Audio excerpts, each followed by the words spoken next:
So thank you so much Stephen గారు, thank you. And మరింత మ్యాజిక్ని మనం ఆన్ స్క్రీన్ చూద్దాము. ఎస్ సార్, మీతో ఒక 2 విషయాలు మాట్లాడొచ్చా? ఓకే, ఒక విషయంలో ఒక 2 క్వశ్చన్లు అడగాలనుకుంటున్నాం. సబ్ క్వశ్చన్స్ ఉన్నాయి మాకు. దీనికి మీరు సూటిగా సమాధానం చెప్పాలి.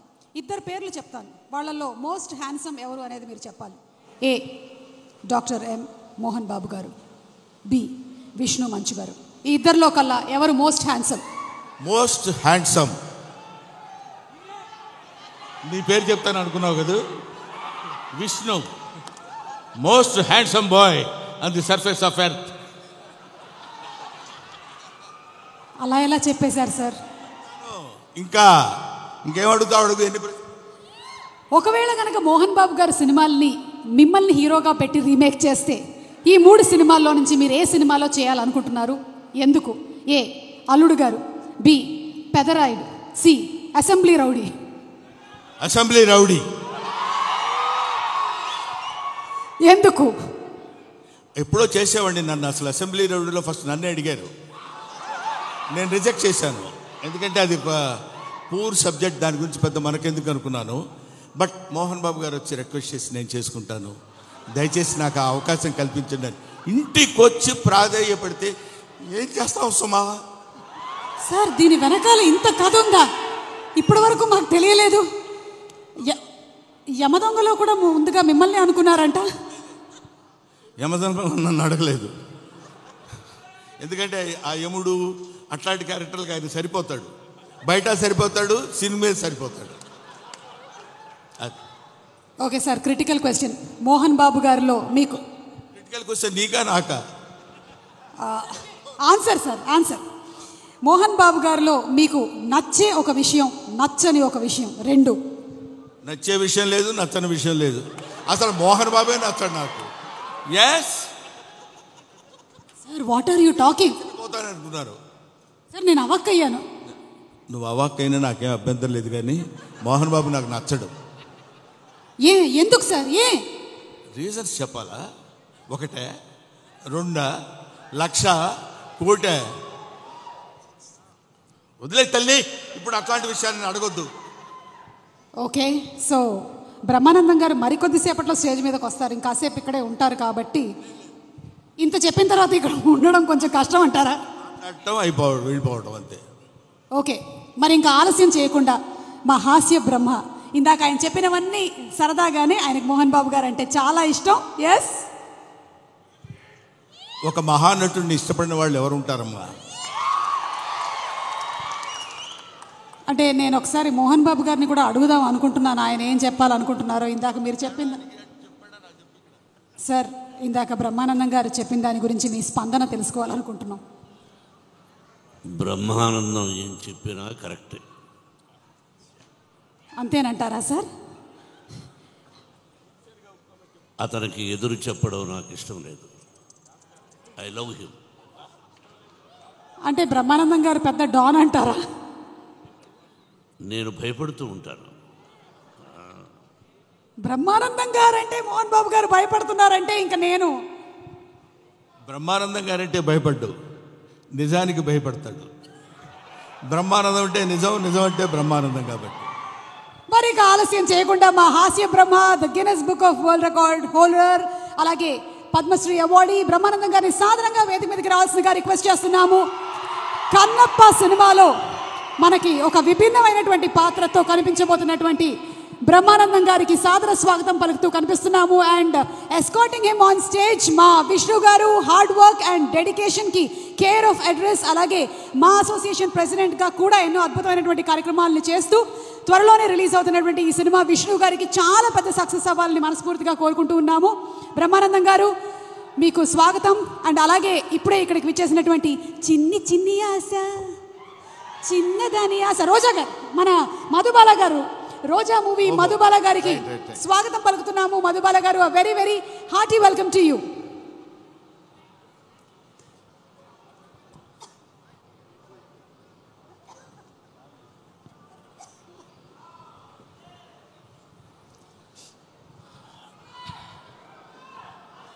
అందరికీ చిన్న పెద్ద తేడా లేకుండా విచ్చేసినటువంటి కన్నప్ప స్వరూపులకి నా హృదయపూర్వకమైన నమస్కారాలు తెలియజేసుకుంటున్నాను.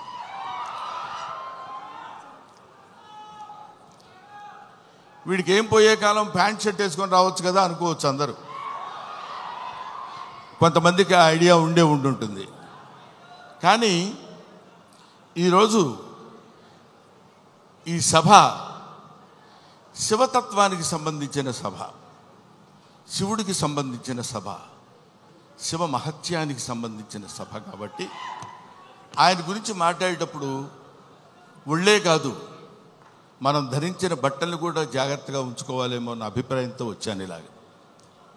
తర్వాత ముందుగానే మీ అందరికీ నేను విన్నవించుకునేది ఏంటంటే, నేను మాట్లాడే మాటల్లో ఏమైనా పొరపాట్లు కానీ తప్పొప్పులు కానీ మీకు నచ్చని విషయాలు కానీ ఉంటే, నాకంటే ఆల్మోస్ట్ ఇక్కడ ఉన్న వాళ్ళందరూ వయసులో చిన్నవాళ్ళే అనుకుంటాను, పెద్ద హృదయాలతో మన్నించండి. ఒకటి. నెంబర్ 2, కన్నప్ప ఈ సినిమా మోహన్ బాబు గారు ఎందుకు తీశారబ్బా అని అనుకున్నా ఒకసారి. ఎందుకంటే మోహన్ బాబు గారి గురించి మీ అందరికీ తెలుసు. ఆయన 5 కోట్లతో 10 కోట్లతో సినిమా తీసి దాని మీద 10 కోట్లు 15 కోట్లు సంపాదించుకుని మళ్ళీ పక్కన పెట్టి మళ్ళీ ఇంకో సినిమా తీసి, అలాంటి డబ్బుకి అతి ప్రాధాన్యత ఇస్తూ గౌరవించేటువంటి వ్యక్తి మోహన్ బాబు గారు. నాకు తెలుసు 200 కోట్లు పెట్టి ఈ సినిమా ఈయన ఎందుకు ప్లాన్ చేశాడు అనే ఆలోచన చేస్తే, ఈ ఆలోచన ఆయనది కాదు, ఈ ఆలోచన ఆయనకు వచ్చినటువంటి ఆలోచన కాదు, సకల సృష్టి స్థితి లయకారుడైన ఆ పరమేశ్వరుని ఆలోచన అతనిలో సంక్రమించిందేమో. ఒకటి. ఇంకో పాయింట్ ఏంటంటే, ఎప్పుడో నా చిన్నతనంలో ఆయన కన్నడ రాజకుమార్ కాళహస్తి మహత్యం సినిమా తీశారు. ఆ తర్వాత కీర్తిశేషులు బాపు గారు, కీర్తిశేషులు కృష్ణరాజు గారితో కన్నప్ప సినిమా తీశారు. అది తీసి ఇంచుమించు 30-35 సంవత్సరాలు అవుతుందేమో నాకు తెలిసి, 30 సంవత్సరాల పైనే, 50 సంవత్సరాలు. ఆ సినిమా తర్వాత భక్తి తత్వాన్ని ఇప్పుడు ఇక్కడ ఉన్నటువంటి కుర్రకారందట్లో భక్తి సన్నగిల్లిపోయి అరాచకాలు పెరుగుతున్న సమయంలో ఏదో ఒక భారతీయ తత్వాన్ని, భారతీయ శివతత్వాన్ని తెలియపరచాలి ఇప్పుడున్నటువంటి కుర్రకారుకి అనేటువంటి ఆలోచనతోటి శివుడే, సాక్షాత్తు శివుడే, సాక్షాత్తు ఆ పరమేశ్వరుడే, సాక్షాత్తు ఆ కాళహస్తీశ్వరుడే, సాక్షాత్తు ఆ వాయులింగుడే మోహన్ బాబుని ఇలా రారా అని పిలిచాడు. ఎందుకు పిలిచాడంటే, కాళహస్తిలో శివుడు ఉంటాడు, పక్కనే మోదుగుపాలెంలో ఉన్న మోహన్ బాబుని పిలిచి నువ్వు రారా, నువ్వు ఏవేవో సినిమా తీస్తావంటే నా సినిమా తీయ అన్నాడు అంతే. అది శివనాజ్ఞను అనుసరించి తీసినటువంటి సినిమా ఈ భక్త కన్నప్ప అని నా నమ్మకం. లేకపోతే ఇంత డబ్బు పెట్టి నేను సినిమా తీసి ఇంత టెన్షన్ పడి ఇన్ని రకాలైనటువంటి విమర్శల్ని ఎదుర్కొంటూ నిలబడి సినిమాని రిలీజ్ చేసి శివతత్వాన్ని యావత్ ప్రపంచానికి తెలియపరచాలనేటువంటి ఆలోచన అతను కలగటం ఆయన చేసుకున్న పూర్వజన్మ సుకృతం. అటువంటి మహనీయుడు ఆయన. మోహన్ బాబు గారి గురించి ఇందాకేదో సుమా అడిగితే సరదాగా 2 జోకులుగా నేను మాట్లాడాను కానండి, చెప్తున్నాను కదా, ఆ మాట్లాడటానికి ఆయన ఇచ్చిన చదువు మాత్రమే కారణం. మోహన్ బాబు ఇందాక ఆయన నడిచి వస్తుంటే సాక్షాత్తు శివుని మీద ఒక శివపాద సేవ చేసినటువంటి శివపాదార్చకుడైనటువంటి ఒక మహదేవ శాస్త్రి వస్తున్న ఆ నడక, టీవీ, ఆ ఆలోచన విధానం, అటువంటి మహానటుడి గురించి మనం చెప్పాల్సిన అవసరం లేదు. ఆ కడుపున పుట్టిన బిడ్డే విష్ణు. అతన్ని కన్నప్పగా ఎన్నుకుని వీళ్ళందరూ చాలామంది ఏమనుకుంటారంటే మనం ఈ సినిమాలో యాక్ట్ చేసాం, శరత్ బాబు గారు, మోహన్ లాల్ గారు, లేకపోతే ఇంకొక అక్షయ్ కుమార్ గారు, ముఖేష్ ఋషి గారు, వీళ్ళందరూ సినిమాలో యాక్ట్ చేశారని అనుకున్నారు. కానీ వీళ్ళందరూ యాక్ట్ చేయబడ్డారు. శివుని యొక్క ఆజ్ఞ చేత వీళ్ళందరూ ఈ సినిమాలో నటించాల్సిన, ఎందుకంటే ఎన్నో సినిమాలు చేసిన వాళ్ళు ఉన్నారు. మోహన్ బాబు గారు కూడా ఎన్నో సినిమాల్లో చేశారు. ఎన్నో సినిమాల్లో చేసి డబ్బు సంపాదించారు. డబ్బు సంపాదన మాత్రమే ప్రాతిపదికగా తీసినటువంటి సినిమా ఇది. అయితే అయి ఉండొచ్చునేమో కానీ కొంతమంది దృష్టిలో ఇది కేవలం పరమేశ్వరుని యొక్క అనుజ్ఞ చేత, పరమేశ్వరుని యొక్క ఆజ్ఞ చేత శిరసావహించి తీసినటువంటి ఈ సినిమా. అందుకని నేనేం చెప్తున్నానంటే మీ అందరికీ, మహానుభావులకి, మహాత్ములకి, ప్రవచనకారులకి, ప్రయోక్తలకి మీ అందరికీ శిరస్సు వంచి పాదాభివందన చేసి నేను చెప్పే మాట ఏంటంటే, పెచ్చుమీరిపోతున్నటువంటి ఈ కలియుగంలో కలి యొక్క ప్రభావం చేత పరమ దుర్మార్గమైనటువంటి ఆలోచనలతో ఉన్నటువంటి ఈ మానవుల్ని కనీసం భక్తి అంటే ఇది, భక్తి అంటే ఇలా ఉంటుంది. మనం ఇంత భక్తితో ఉంటే మనకు అన్ని శుభాలే జరుగుతాయి. కొంచెం కష్టపెట్టిన ఈ సినిమా తీసిన దగ్గర నుంచి ఇప్పటి వరకు తండ్రి కొడుకులు ఇద్దరు ఎంత మదనపడ్డారో, ఎంత కష్టపడ్డారో సమీపంతో చూసినటువంటి వ్యక్తిగా నేను చెప్తున్న మాట. ఎందుకంటే భగవంతుడు ఊరికనే వచ్చేసి ఇదిగో తీసుకుంటారా అని అందరికీ తల్లి వెళ్ళిపోడు. కాలుస్తాడు, నిప్పుల్లో కాలుస్తాడు, సుత్తి దెబ్బలు కొడతాడు, అవన్నీ భరిస్తుంది. అది ఆయన ఎన్నుకున్న బంగారం. ఆ తర్వాత ఒక అద్భుతమైనటువంటి ఆభరణం చేయగలడు కన్నప్ప లాంటి సినిమా తీసి. అటువంటి సినిమా తీయడానికి ఉద్యుక్తుడైనటువంటి ఆ వ్యక్తి ఏమైనా సినిమాలు తీశాడు అనుకోండి, మీరు వదిలేసేయండి. దాని గురించి మనం పెద్ద పట్టించుకోవాల్సిన అవసరం లేదు. ఆయన విమర్శించండి, వాళ్ళ నటన విమర్శించండి, వాళ్ళని ఇంకేదో విమర్శించండి, తప్పు లేదు. ట్రోలింగ్ చేయండి, తప్పు లేదు. కానీ ఇక్కడ డబ్బు కోసం సినిమా తీసినా, ఇంకో కోసం సినిమా తీసినటువంటి కంటెంట్ ఏంటంటే శివభక్తి. 30-40 సంవత్సరాల తర్వాత, 50 సంవత్సరాల తర్వాత ఇప్పుడున్నటువంటి కుర్రకారుకి శివతత్వాన్ని, భక్తితత్వాన్ని, దైవత్వాన్ని తెలియపరచడం కోసం తీసిన ఈ సినిమాని మీ అందరికీ చేతులెత్తి శిరసావహించి మీరు నమస్కరించి, వినమ్రతతో నమస్కరించి చెప్పేది ఏంటంటే, ఈ సినిమాని ఆదరించండి, అభిమానించండి, అల్లరి మాత్రం చేయకండి. ఎందుకంటే శివుడు ప్రతి ఇంటా చేరాలి, ప్రతి గుండెలో చేరాలి, ప్రతి మనస్సుకి చేరాలి. అటువంటి చేరాల్సినటువంటి కొంచెం వాటర్ ఇస్తారండి. 1 సెకండ్.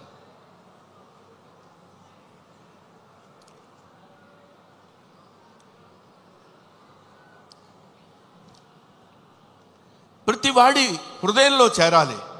ప్రతివాడి హృదయంలో ఉన్నటువంటి అద్భుతమైనటువంటి దీపాన్ని వెలిగించేటువంటి ప్రయత్నం చేశారు. కాబట్టి ఈ సినిమా దిగ్విజయంగా ఉండాలని మనస్ఫూర్తిగా కోరుకుంటున్నాను.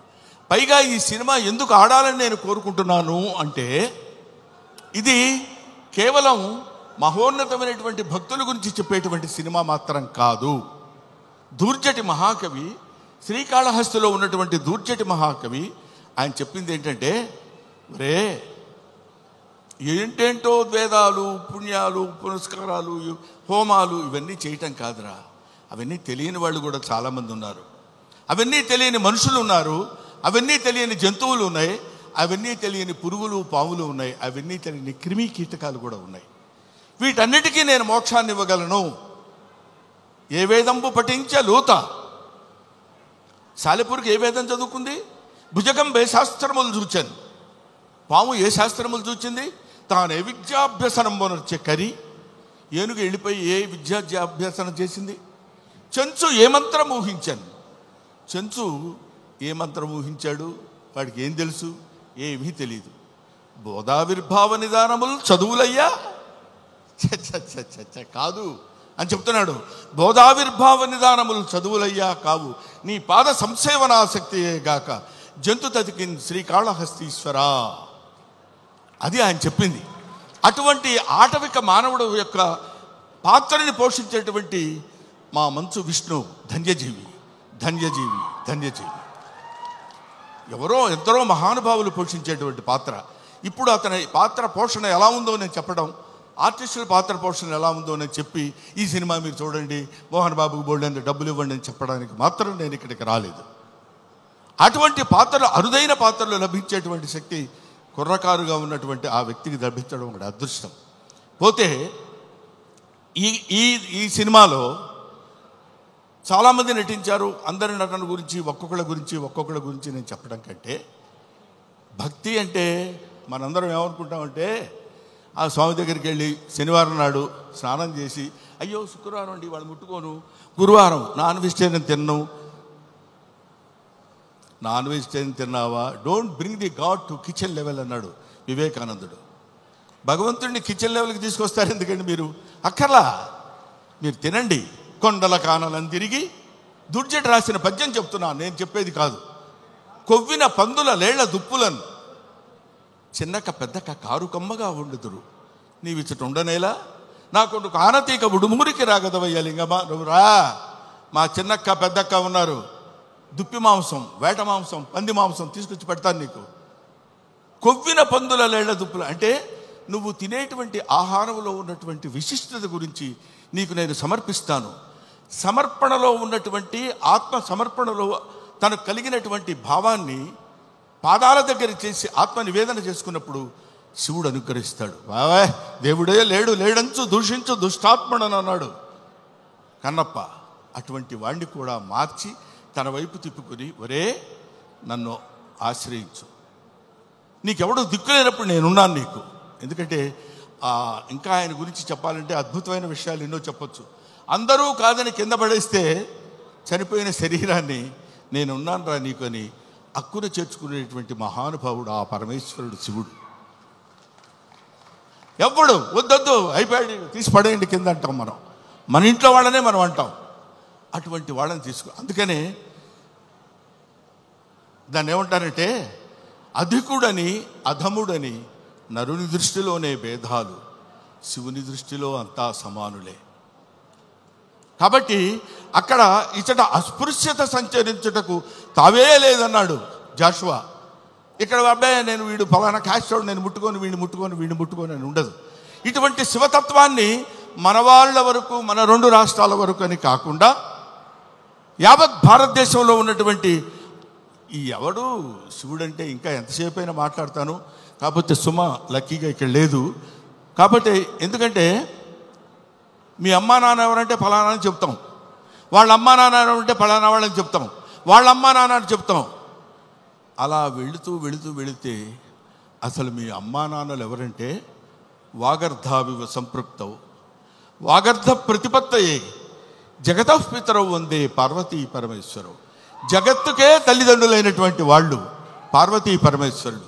ఆ పార్వతీ పరమేశ్వరుల యొక్క అంశ చేత నానా ఇది క్రిమి సాలెపురుగు, దీనికి మోక్షాన్ని ఇచ్చాడు. అది కీటకం పాము, దానికి మోక్షాన్ని ఇచ్చాడు.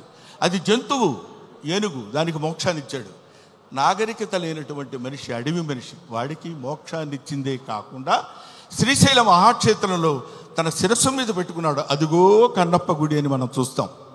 అంతటి ప్రాతిష్ఠ్యం కలిగినటువంటి ఈ అద్భుతమైనటువంటి కావ్యాన్ని చిత్రీకరించాలనేటువంటి ఆలోచన మోహన్ బాబు గారి కలగటం, ఇది అందరికీ పంచాలి, ఈ శివతత్వం అందరికీ తెలియాలి, ఈ భక్తితత్వం అందరికీ తెలియాలంటున్నారు. కాబట్టి మహాత్ములైనటువంటి వాళ్ళకి, మహానుభావులైనటువంటి వాళ్ళకి, జ్ఞానులైనటువంటి వాళ్ళకి, జ్ఞానమే అజ్ఞానం అనుకునేటువంటి వాళ్ళకి, అజ్ఞానమే జ్ఞానం అని కూడా పరిగణించుకునే వాళ్ళందరికీ శిరస్సు వంచి వయసులో మీ అందరికంటే పెద్దవాడైనా నమస్కరించి మిమ్మల్ని కోరుకునేది ఏంటంటే శివతత్వాన్ని సంబంధించిన ఈ సినిమాని ఎవరు అడ్డుకోవద్దు. మీ అందరి సినిమా చూడమని కూడా నేను చెప్పట్లేదు, అడ్డుకోవద్దు. చూసిన తర్వాత ఆహా, ఇందాక ఆ మ్యూజిక్ డైరెక్టర్ ఉన్నాడు, శివుడికి కులం ఏంటండి? శివుడికి కులం ఏంటి? క్రిస్టియన్ ఫ్యామిలీ నుంచి వచ్చినటువంటి వ్యక్తి స్టీఫెన్సన్. మ్యూజిక్ డైరెక్టర్ పేరు ఏంటండి? స్టీఫై. ఆయన శివతత్వాన్ని గురించిన సినిమా గురించి అంత అద్భుతమైనటువంటి భక్తితత్వంలోకి తీసుకెళ్ళటం అనేటువంటి ఆలోచన, ఇవన్నీ they are all picked. Sarath Kumar, లేకపోతే ఒక ముఖేష్ ఋషి, ఒక మోహన్ లాల్, వీళ్ళందరినీ, అక్షయ్ కుమార్ లాంటి వాళ్ళని పట్టుకుని వీళ్ళు వీళ్ళు వీళ్ళు ఉండాలని ఆలోచన అతనికి ఎలా కలిగిందంటే, ఇది ఏది మనం చేసింది కాదు, ఈ కన్నప్ప సినిమా అనేటువంటిది ఒక అద్భుతమైనటువంటి, ఒక the greatest adventurous film on the surface of earth. కాబట్టి భూమి మీద ఉన్నటువంటి ప్రతి వాళ్ళు, ముఖ్యంగా కుర్రకారు, భక్తితత్వాన్ని అంటే ఏంటో తెలియనటువంటి వాళ్ళు. ఎందుకంటే నేను ఏదో ఒక విషయంలో మాట్లాడుతూ, భక్తి అంటే ఏంటంటే వెళ్ళిపోయి దండాలు పెట్టుకుని పూజలు చేసేసి మంత్రాలు చదివేసి అని, అది తప్పులేదు, అది వాళ్ళ నమ్మకం కావచ్చు. కానీ మనకి జన్మనిచ్చినటువంటి దేవుణ్ణి నిరంతరం, అదే కన్నప్ప సినిమాలో ఒక పాటలు చూశాను నేను, అన్నం ముద్దలో దేవుని చూస్తాడు, సగం నరకబడిన కొయ్యలో దేవుని చూస్తాడు, ప్రతి చోట దైవాన్ని దర్శించుకునేటువంటి స్థితిని కల్పించటమే భక్తి. అటువంటి భక్తితో జీవితాన్ని ప్రసాదించి, పాంచభౌతికమైనటువంటి జీవితాన్ని ప్రసాదించిన ఆ భగవంతుడికి చిరస్థాయిగా కృతజ్ఞతతో ఉండటమే భక్తి. అటువంటి భక్తి రసమైనటువంటి సినిమాని నిర్మించి మనందరికీ పంచుతున్నటువంటి మంచు మోహన్ బాబు గారికి, మంచు విష్ణు గారికి నా హృదయపూర్వకమైన నమస్కారాలు తెలియజేసుకుంటూ, ముఖ్యంగా ఈ సినిమాలో నటించినటువంటి ప్రభాస్ గురించి చెప్పాలి.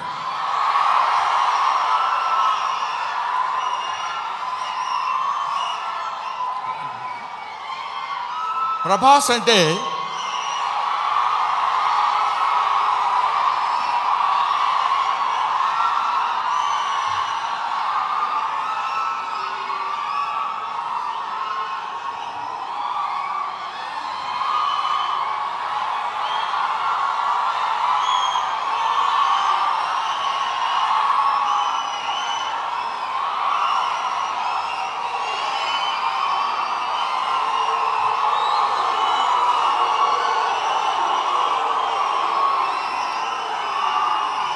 ప్రభాస్ అంటే ప్రభాస్ అది ఇంకా ఆపండి. ప్రభాస్ గురించి చెప్పాలి. ఈ సినిమాలో ఆయన ఒక ప్రపంచం గర్వించదగినటువంటి నటుల్లో ఇప్పుడు ఒకడు ప్రభాస్. ఈ సినిమాలో ఆయన ఎందుకు అంగీకరించాడంటే, సినిమాలో ఆయన డబ్బు కోసం అంగీకరించలేదు, ఏదో ఈ సినిమాలో ఒక అద్భుతమైన క్యారెక్టర్ చేయాలని ఆయన అంగీకరించలేదు. ప్రభాస్ ఒక మానవతా విలువలు కలిగిన మనిషి, ఒక మంచి మనిషి. ఎవరైనా ఏదైనా చేయిజాప అడిగితే కాదనేటువంటి వ్యక్తి కాదు ప్రభాస్. ఎవరైనా అద్భుతమైనటువంటి స్థితిలో ఉండి ఇది నాకు కావాలి అని అడిగినప్పుడు, ముఖ్యంగా ఆ విషయంలో చెప్పాలంటే మోహన్ బాబు గారికి అత్యంత సన్నిహితుడు. మోహన్ బాబు గారు ఎలాంటి వాడంటే, ఓ చిన్న ఆల్కహాల్ లాంటి వాడు, అలవాటైతే వదిలిపెట్టలేం. అలాగే ఎంతో మోహన్ బాబు గారి మత్తులో, మోహన్ బాబు గారి ప్రేమలో మునిగి తేలినటువంటి వ్యక్తి కాబట్టి ప్రభాస్ ఈ సినిమాలో చేశాడు. అరే మోహన్ బాబు గారి ఎంట్రీ చూశారు కదా, అతను స్టీఫెన్ కూర్చున్నాడు, మ్యూజిక్ డైరెక్టర్. ఆ మోహన్ బాబు గారి ఎంట్రీ అలా పెడితే ప్రభాస్ శివప్రభాసుడు. అతను శివుడి చేత ప్రకాశవంతంగా పెరిగేవాడు, 6 అడుగుల అందగాడు. అతను విగ్గు పెట్టుకుని అలా వస్తున్నప్పుడు ఒళ్ళు గగురు పొడిచి వీర తాండవం, శైవ తాండవం చేసేటువంటి విధంగా ఆ సినిమాలో నటించాడు ప్రభాస్. నేను చూశాను. ఆహా, ఇది కదా సినిమా, ఇది కదా శైవభక్తి, ఇది కదా దైవభక్తి అని నిరూపించేటువంటి సినిమా. ఇటువంటి సినిమాలు మనం చూడాలి, మన పిల్లల చేత చూడించాలి. మన భక్తి రసాన్ని భారతదేశంలో పెంపొందించే విధంగా చేయాలని మనస్ఫూర్తిగా కోరుకుంటూ, ఓం నమో పార్వతీపతయే, హర హర మహాదేవ, శంభో శంకర. హర హర మహాదేవ, శంభో శంకర. అందరి స్పీచ్లు అయ్యేంత వరకు బ్రహ్మానందం గారు ఇక్కడే ఉండవలసిందిగా రిక్వెస్ట్ చేస్తూ, మేము ఈరోజు ఈ సినిమాకి ఇంత మంచి పేరు వస్తుంది, అందరూ చూడడానికి రెడీగా ఉన్నారు అంటే దాని వెనకాల వర్క్ చేసిన ఎంతో మంది టెక్నీషియన్స్ ఉన్నారు. అందులో ఎడిటర్ యాంథనీ గొన్సాల్వెస్ గారు. Sir, very hearty welcome to you and congratulations.